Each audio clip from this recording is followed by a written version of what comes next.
to'g'ridan to'g'ri kelib Germaniyaga ishlasa bo'ladi. Ular kelganidan keyin qiyinchilik Germaniyada boshlanadi. Agar shu narsa bilinib qolsa, u bola qora ro'yxatga tushadi. 1200 netto manga tushdi dedi. Bilet olgansiz, 1 oydan keyin, 2 oydan keyin uchasiz. Bizani xalqimizni yomon ko'rsatib qo'yadigan shunaqa holatlar bor. Aniq maqsad bilan kelgan yaxshi. Do'stlar, podkastdamiz.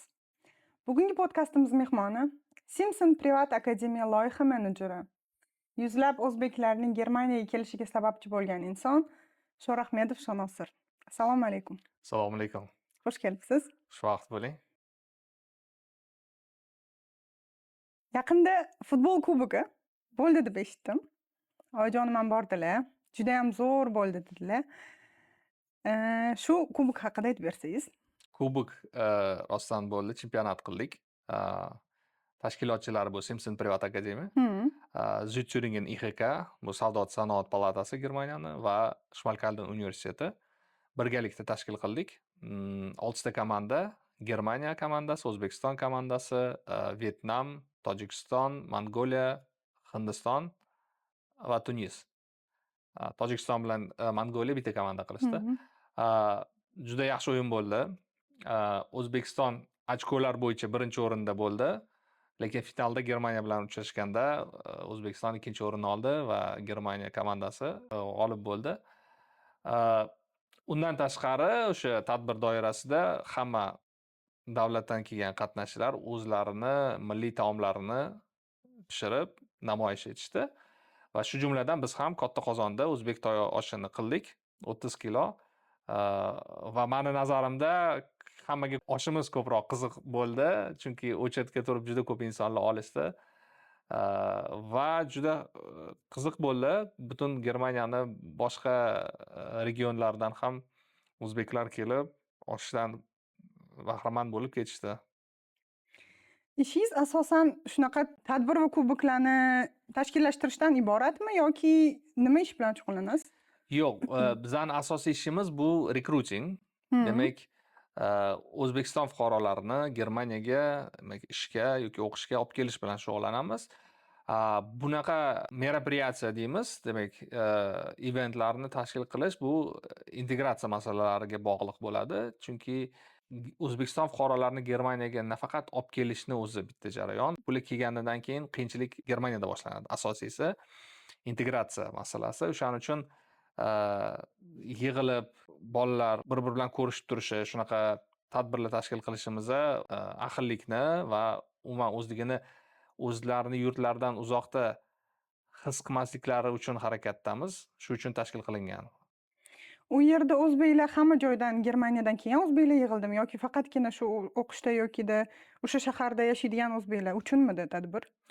Asosan o'zimizning loyihamiz doirasida kelgan o'zbeklar, albatta, lekin butun Germaniya bo'ylab o'zbeklar kelishdi. Hatto bir qizimiz Shveysariyadan kelgan ekanlar, eshitib bizning tadbirimiz haqida xursand bo'ldik. Bunday tadbirlardan tashqari Simpson Privat Akademiya yana nimalar bilan shug'ullanadi? Demak, Simpson Privat Akademiyaning asosiy faoliyati bu Ausbildung o'qitish bilan shug'ullanadi. Simpson Privat Akademiya o'zi 91-yil tashkil topgan Germaniya korxonasi. Asosiy yo'nalishi aytganimdek, dual ta'lim, Ausbildung bo'yicha o'qitadi. 3 ta maktabimiz bor. Tyuringenda, 2 ta Zul shahrida, bitta Steinbach-Hallenberg shahrida va 21-yildan beri O'zbekiston bilan hamkorlik qilamiz. Demak, O'zbekistonda tashqi mehnat migratsiya agentligi, hozir migratsiya agentligi deb ataladi. Shular bilan hamkorlikda O'zbekiston fuqarolarini Germaniyaga, demak, ishga, o'qishga olib kelish bilan shug'ullanamiz. Asosiy faoliyatimiz shundan iborat. Men agar O'zbekistonda bo'lib turib, Germaniyaga kelishni xohlasam, ya'ni Simpson Privat Akademiyaga murojaat qilsam bo'ladimi? Qanday qilib? Qanaqa ishlaydi bu o'zi? Ausbildungga kelish yo'li. Demak, siz agar O'zbekistonda bo'lsangiz, Germaniyaga kelmoqchi bo'lsangiz, qaysi yo'nalish bilan kelmoqchisiz? Shuni aniqlab olishimiz kerak. Demak, bizda hozirgi kunda 2 ta yo'nalish. Bu birinchisi Ausbildung. Demak, bu o'rta maxsus dual professional ta'lim, ikkinchisi Fachkraft. Bu to'g'ridan to'g'ri ishga kelish degani. Demak, siz agar maktab o'quvchisi bo'lsangiz, bitiruvchisi bo'lsangiz yoki kollej bitiruvchisi bo'lsangiz, siz Ausbildungga topshirganingiz ma'qulroq. Va kelib Germaniyada Ausbildung qilasiz, sohasiga qarab 2 yildan 3,5 yilgacha Va uni bitirib imtihon topshirib diplomini olganingizdan keyin demak faxkraft bo'lib, mutaxassis bo'lib ishlay olasiz.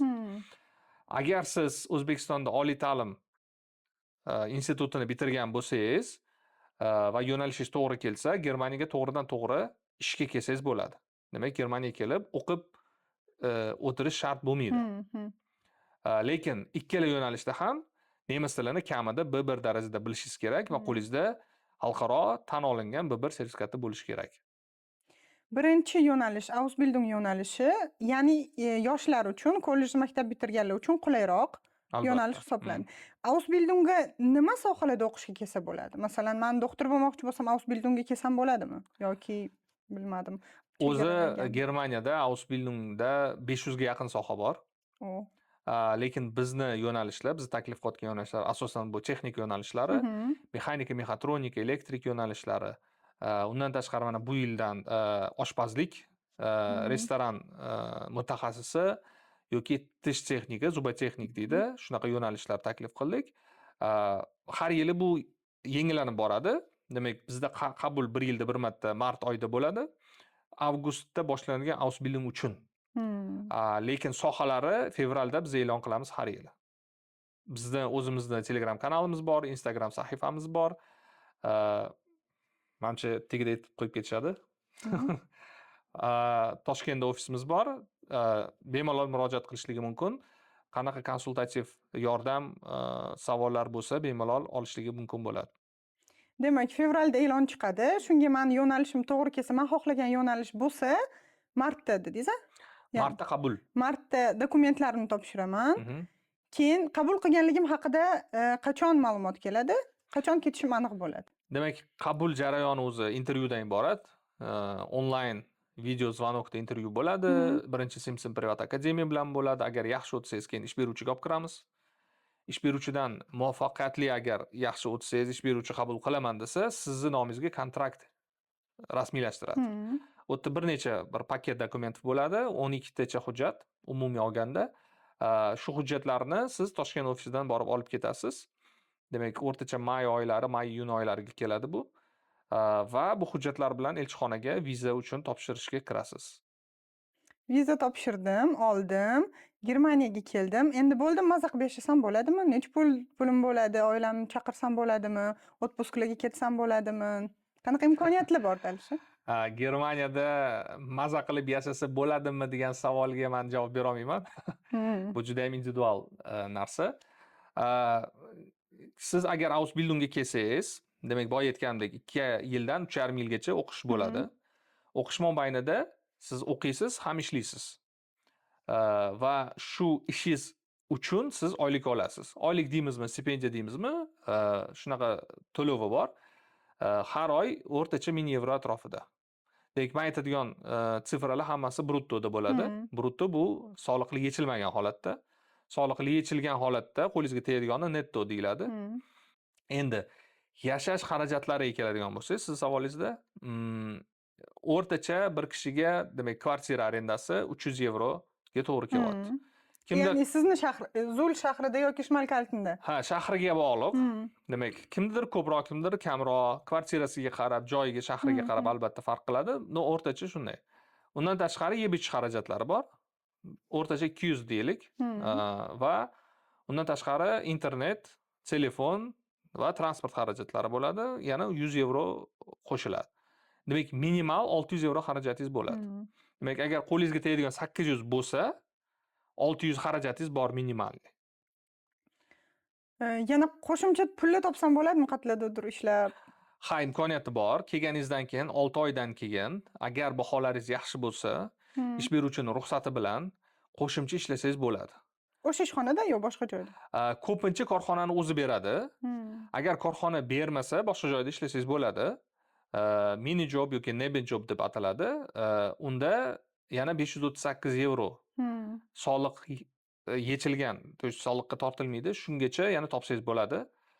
Demak, 200 bo'lsa, yana 538, 700 dan oshiq qo'lingizda bo'sh xarajatingizdan tashqari pulingiz qoladi. Uydagilar yuborishga yoki boshqa bir xarajatlarga deymi? Albatta. Yana qo'shimcha pul topsa bo'ladimi? Cho'rni qilibmi, bilmadim, qandoqdir yo'lni qilib topsa bo'ladimi? Yo'q. Chorniy deganda demak qora ish Ha, nazarda shunaqa. tutyapsiz. Unaqa qilishga maslahat bermaymiz. Germaniyada bunaqa qilish juda qiyin. Nemislar o'zi bermaydi.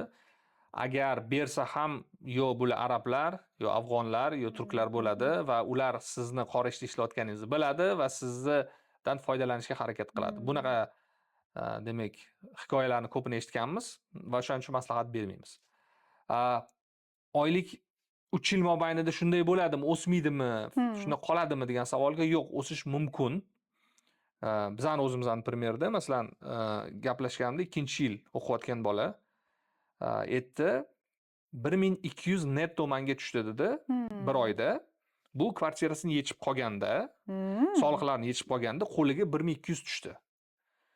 Lekin u bola demak qo'shimcha ishlagan firmada yana masterni ishini qilyapti.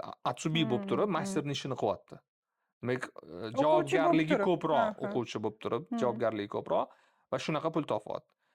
Yana bitta o'quvchimiz, 3-yilgi o'quvchimiz aytdi 1800 dedi. Shunaqa imkoniyati bor.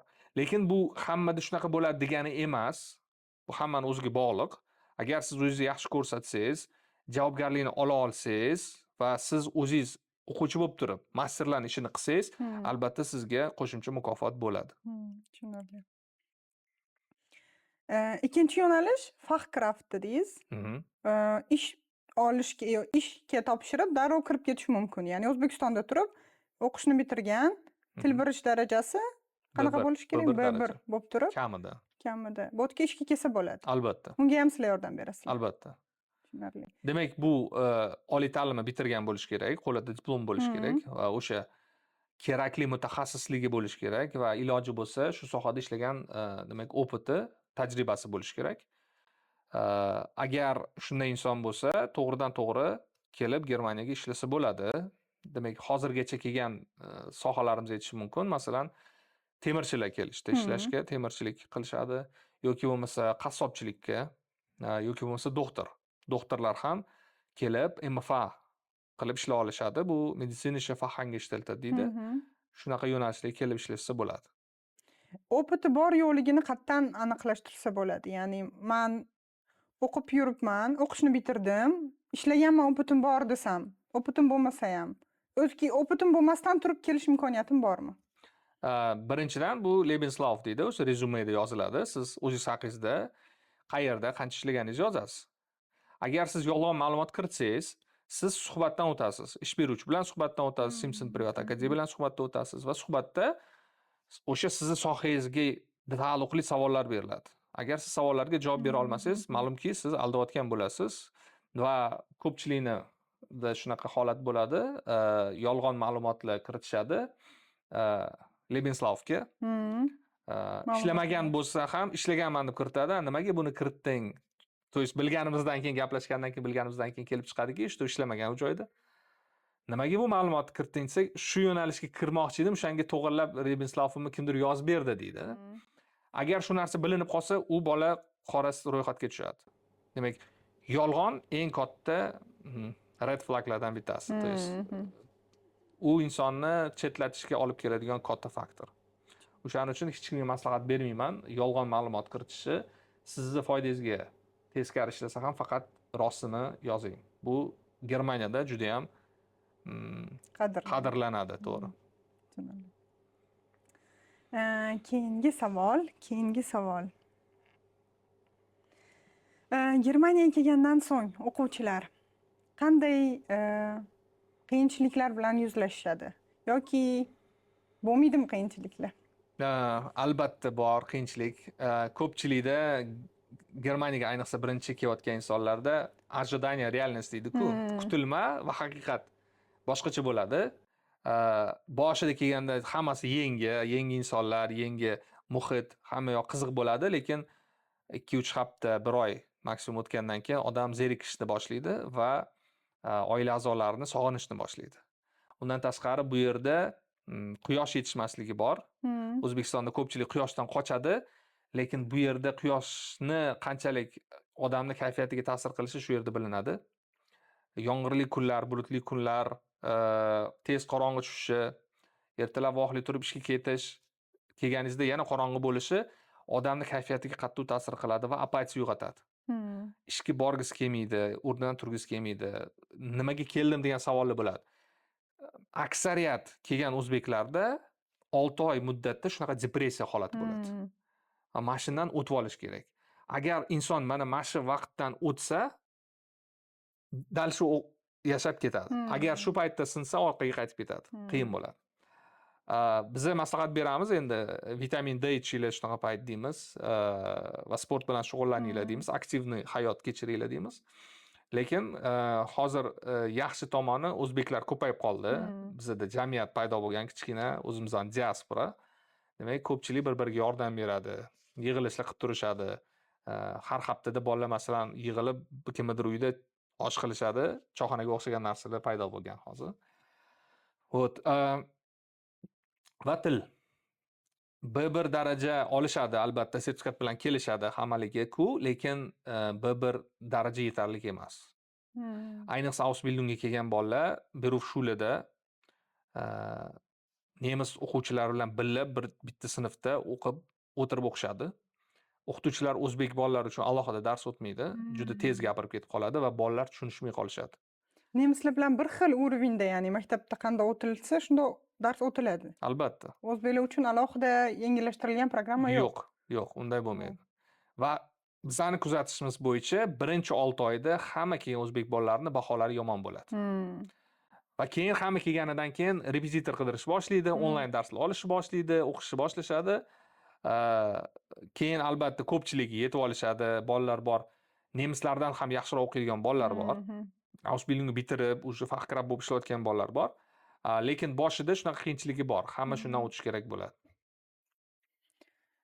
Siz nima qilishni maslahat berasiz va nima qilmaslikni maslahat berasiz kelayotganlarga? Birinchi maslahat, nemis tilini mukammal o'rganib keling. B1 sertifikat oldingizmi, hali vaqtingiz bor. Masalan, bilet olgansiz, 1 oydan keyin, 2 oydan keyin uchasiz. To'xtamang. Borib o'sha uchadigan kuningizgacha nemis tilini o'rganing, albatta. Nimagaki Germaniyadan ko'ra O'zbekistonda nemis tilini o'rganish ancha arzon.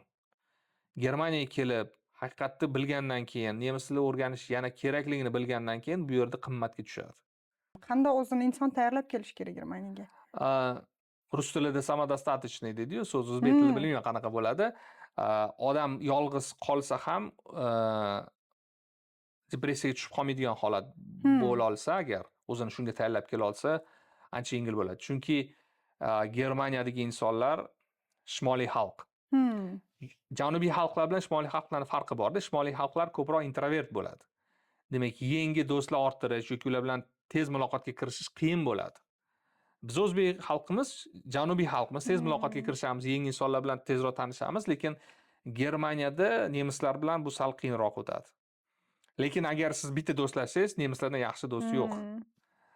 O'shaning uchun bilmadim, agar imkoniyati bo'lsa, chet elga chiqmagan inson bo'lsa, oilasidan uzoq yashamagan inson bo'lsa, chiqib uzoqroq joyga borib yashab ko'rsin, qanchalik oilasidan uzoq o'zini qanaqa his qilishini o'shanda biladi.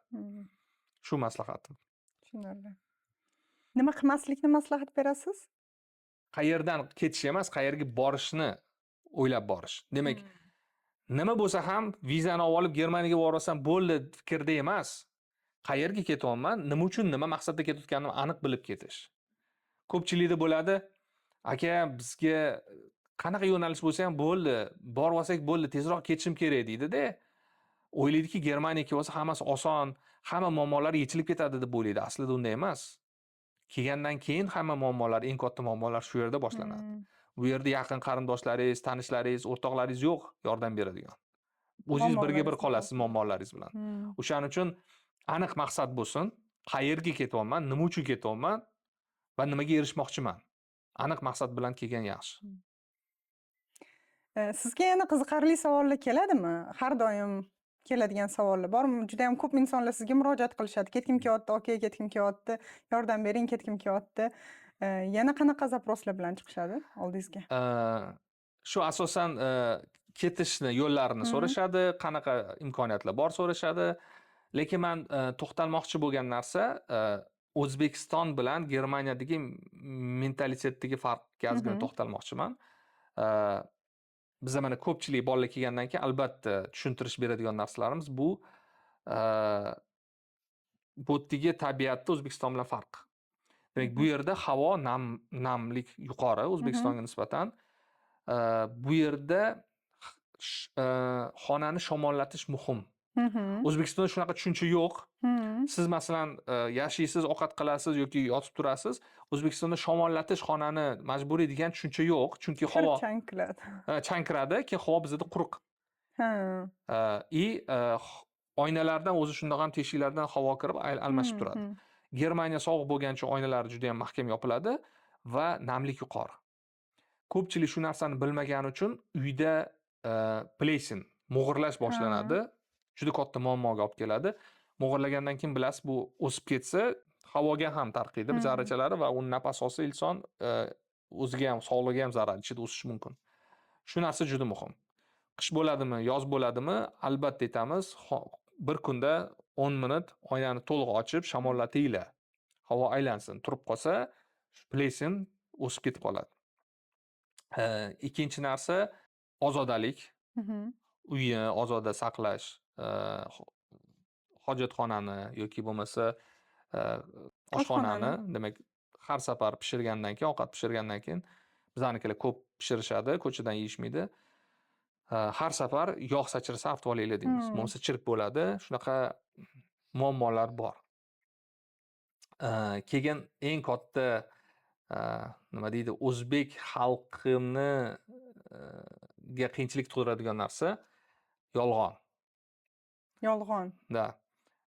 Bizda O'zbekistonda bilmadim, jamiyatda shunaqa bo'lib qolganki, yolg'on gapirish oddiy holatdek bo'lib qolgan nazarimda, tashqaridan shunaqa ko'rinyapti. Ko'p kelgandan keyin yolg'on gapirish oson tuyuladi. Yaxshilikka-ku deb qo'yishadi, yana yolg'on gapirmanglar, nimaga desa yaxshilikka-ku deyishadi va mana shu katta minusga olib keladi. Masalan, qanaqa holatlarda yolg'on gapirishadi? Kulgili holat bor. Uyiga ketib qoladi.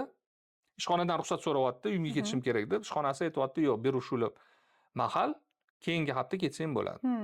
Kanikul payti ketish mumkin? Kanikul payti ketish mumkin, lekin bir hafta oldin ketmoqchi. Ishxonasi ruxsat bermadi, ovatda O'zbekistonga uchib ketyapti. Xo'jayini kelyapti uyga, tekshirgani, kelsa yo'q, O'zbekistonga uchib ketgan. Keyin bizga so'rayapti, qani topinglar, so'rasak O'zbekistonda. Nimaga ketding desa, ketishim kerak bo'lib qoldi. Bo'lmasa tushuntirib gapirsa, aka siz e'tiboring, oyisi kasal bo'lib qolibdi, shunaqa srochniy ketgisi kelib qoldi deydi. Yo'q, yolg'on gapirma, to'g'risini aytsa, yo'q aka yaxshilikka-ku, bo'lmasa o'zbeklar yomon ko'rib qoladi deydi. Sen ketganingni bildi, bu hozir aytayotgan gaping yolg'onligini bilyapti. Gapirma u gapni. Yo'q, yaxshilikka-ku deb qo'yadi-da. Shunaqa holatlar bor. Yoki bo'lmasa Krankschreiben deydi, demak kasallikka chiqish holati bor. Больничный O'zbekistonda shunaqa deyiladi bizda. Больничный olib, Krankschreiben olib, mini jobga chiqib ketishadi. Boshqa ishlarda ishlab. Boshqa ishlar, qora ishda, aytganingizdek, chiqib ishlab kelishadi. Bu birinchidan harom. O'sha kunga olgan puli ish beruvchi kasalligi uchun ham pul to'laydi. O'sha kunga olgan puli harom. Ikkinchidan yolg'on-ku bu. Shunaqa holatlar bor. Afsuski, bizani xalqimizni yomon ko'rsatib qo'yadigan shunaqa holatlar bor. O'shanga maslahat berardim. O'zingizga teskari ishlasa ham, bu endi buni meni gapim emas, payg'ambarimiz sollallohu alayhi vasallam aytgan gaplari, o'zingizga teskari ishlasa ham albatta to'g'risini ayting deganlar. Shuning uchun maslahatim yolg'onni ishlatmaslik. Hozir shu holatda ketishi kerak inson, bilmadim nima bo'lgan oilasida, bir hafta oldin ketishi kerak bo'lib qoldi. Nima qilsa bo'ladi? Ketishi kerak, ya'ni ketmasa bo'lmaydi. Har xil holat bo'lishi mumkin. Albatta. Mana bunaqa narsada hammamiz tirik jonimiz, har xil holat bo'lib qolishi mumkin. Birdaniga uyga ketib qolish mumkin bo'lgan holatlar bor. Unda to'g'risini aytib borsa, ish beruvchi qo'yib yuboradi. Lekin mana boyga aytgan holatimda aytgan sababi ish beruvchiga yetarlik bo'lmagan, o'shani oldinroq qo'yib yuborish uchun. Ish beruvchiga yetarlik emas, lekin o'zi o'sha yerga ketishim kerak deb bilyapti, ketyapti. Meni nazarimda ham o'sha ketmasdan keyingi hafta ketsa ham o'sha ishi bitar edi. O'shaning uchun nemislar ham inson, ular ham tushunadi, agar og'ir holat, mana bo'lgan holat, bir bolamizning onasi juda og'ir kasal bo'lib qoldi, ketish kerak bo'lib qoldi. ish beruvchisiga yetdi, biletini oldi, uchib ketdi. Hatto ish beruvchisi adashmasam biletini ham olib berdi, keyinchalik oyligidan ushlab qolish evaziga. Sekin-sekin. Hmm. Baribir Germaniyada menimcha javobgarlikka bo'lgan munosabat boshqacharoqda. Ishni plan qilish, shu kunlari ishlash kerakligi O'zbekistonda любой payt ishini o'zgartirib, soatini o'zgartirib ketib qolishdan ko'ra ancha qattiqroq bo'lsa kerak. Shunday. Hmm. Yana bitta katta muammolardan biri punktlikkeit deydi Germaniyada. Demak, vaqtida kelishilgan ishga yoki kelishilgan terminga yetib kelish. Ha. O'zbeklarda demaylik, ko'pchilikda shunaqa Janubiy xalqlarda siz bor bo'ladi menimcha, desak chunki bo'ladi. ko'plarda shunaqa. Kech 10-15 minut kech borish normal holat. Lekin Germaniyada nemislar o'zi kech kelmaydi, vaqtida kelishadi. Agar kimdir boshqa odam kech kelsa, ular juda ham qattiq nima deydi, razdражаться qiladi deydi rus tilida. Asabiylashadi, Jahli chiqadi ular. Asabiga tegadi. O'shaning uchun kelishdingizmi, vaqtliroq boring. Iloji bo'lsa 5 minut, 10 minut vaqtliroq borib turing. Siz haqingizda yaxshi fikr qoladi. Sizga juda ham ko'p murojaat qilishadi, aytganingizdek. Mana shu savolni berishmasa ham bo'lardi degan savollaringiz bormi hech? Savolni demak yomoni bo'lmaydi. Meni hayron qoldiradigan narsa savol berish tartibi. Tartibi. Yoki tarbiyasi deymizmi qanaqa? Yozish assalomu alaykum deydi, bo'ldi. Shu bilan meni javobini kutishadi. Keyin qaydir vaqt o'tgandan keyin va alaykum assalom desam, "Aka, yaxshimisiz?" deydi. U meni yana javob berishimni kutadi. Endi tasavvur qiling, menga kuniga deylik bir necha 10 talab savollar keladi. 100 talab bir xil paytda keladi savollar.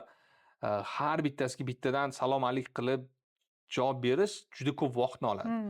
O'shaning uchun iltimos qilardimki, savol berayotganda o'zligini tanishtirib, to'liq savollarni bitta xabarda to'liq qilib yozishsa, javob berayotgan insonga osonroq bo'ladi, vaqt ham tejaladi, ham u inson nimani xohlayotganini darrov ilg'ab, kerakli javobini vaqtida bera oladi. Tushunarli. Rahmat. Sog' bo'ling. Rahmat vaqtingizni ayamasdan kelganingiz uchun. Rahmat taklif qilganingiz uchun.